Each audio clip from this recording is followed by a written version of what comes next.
حضرات گرامی، نبی علیہ الصلوۃ والسلام کی بات اللہ نے ہمارے لیے دین اور حجت بنائی ہے، اور آپ علیہ الصلوۃ والسلام کی ہر ایک بات پر ایمان لانا، اس کو صدق دل کے ساتھ قبول کرنا ہر مسلمان کے لیے ضروری ہے۔ اور وہ نبی علیہ الصلوۃ والسلام کی باتوں کو کس طرح سے مانے گا، اس کا معیار اللہ نے صحابہ کرام کو بنائے۔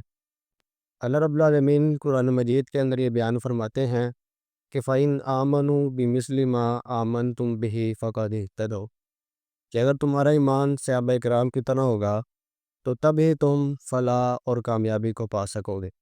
تو صحابہ کرام کا ایمان کس طرح کا تھا؟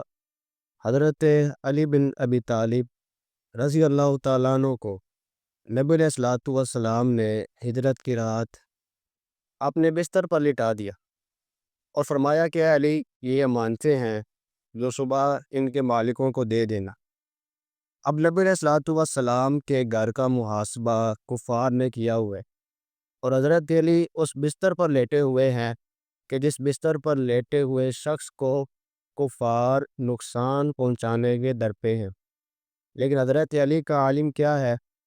حضرت علی رضی اللہ تعالیٰ عنہ کا رد عمل کیا ہے؟ وہ اس بستر پر انتہائی سکون کے ساتھ سو رہے ہیں اور فرماتے ہیں کہ مجھے آج تک کسی اور بستر پر ایسی نیند نہیں آئی جیسی نیند اس رات مجھے حضور کے بستر پر آئی۔ لوگوں نے سوال کیا، علی جی، کافروں کا محاسبہ ہونے کے باوجود آپ اتنے اطمینان کے ساتھ کیسے سوتے رہے؟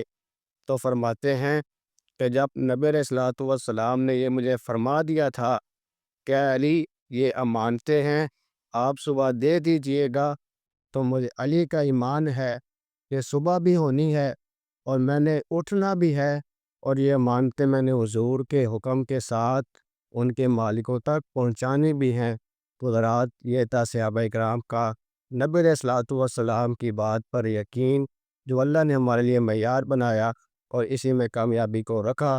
تو اللہ کو اور مجھے نبی علیہ الصلوۃ والسلام کی باتوں پر اسی طرح سے اعتماد کرنے کی توفیق عطا فرمائے۔ وما توفیقی الا باللہ۔